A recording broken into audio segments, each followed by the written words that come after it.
বলুন তো পৃথিবীর সবচেয়ে বড় দেশ কোনটি? এত সহজ প্রশ্ন, অথচ 99% মানুষই ভুল উত্তর জানেন।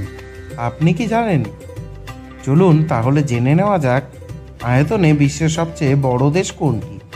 তার আগে একটি অনুরোধ, চ্যানেলে যারা প্রথমবারের মতন এসেছেন তারা অবশ্যই চ্যানেলটি সাবস্ক্রাইব করে পাশে থাকা বেল আইকনটি প্রেস করে দেবেন পরবর্তীকালে এই ধরনের ভিডিও সবার আগে দেখার জন্য। চ্যানেলের ভিডিওগুলো যদি ভালো লেগে থাকে অবশ্যই লাইক এবং শেয়ার করতে ভুলবেন না। এছাড়াও কমেন্ট করে আপনার মতামত জানাতে পারেন। এই পৃথিবীতে মোট 195টিরও বেশি দেশ রয়েছে। এইসব দেশগুলোর মধ্যে কোনোটি আকারে অনেক বড়, আবার কোনোটি একদমই ছোট। ইতিহাসে বহু বড় বড় দেশ ভেঙে একাধিক ছোট ছোট দেশে পরিণত হয়েছে, আবার একাধিক ক্ষুদ্র রাষ্ট্র মিলে একটি বৃহৎ দেশও গঠন করেছে।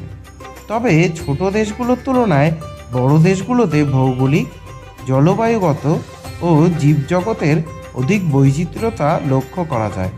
চলুন তাহলে জেনে নেওয়া যাক আয়তনে বিশ্বের সবচেয়ে বড় দেশ কোনটি। আয়তনে রাশিয়া বিশ্বের সর্ববৃহৎ দেশ, যার পূর্ব নাম ছিল সোভিয়েত ইউনিয়ন। এই দেশের রাজধানীর নাম মস্কো। উত্তর এশিয়া ও পূর্ব ইউরোপের বিশাল অংশ জুড়ে রাশিয়ার অবস্থান।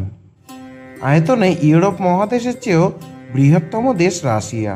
এর আয়তন প্রায় 17,098 মিলিয়ন বর্গ কিলোমিটার, যা পৃথিবীর মোট আয়তনের 11% জায়গা দখল করে আছে।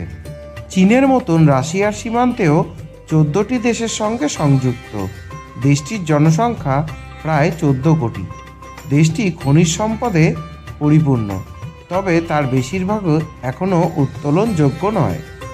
প্রায় সারা বছরই শৈত্যপ্রবাহে অবস্থা থাকার কারণে দেশটি বিশ্বের শীতলতম দেশ হিসেবেও পরিচিত।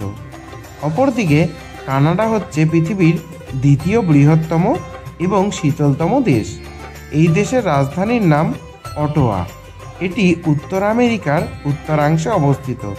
এর আয়তন প্রায় 9,984 মিলিয়ন বর্গ কিলোমিটার, যা উত্তর আমেরিকা মহাদেশের প্রায় 41% এবং পৃথিবীর মোট আয়তনের 6.7%। এদেশের আয়তনের তুলনায় জনসংখ্যা খুবই কম। প্রতি বর্গ কিলোমিটারে মাত্র 4 জন বাস করে এবং মোট জনসংখ্যার প্রায় 35 মিলিয়ন।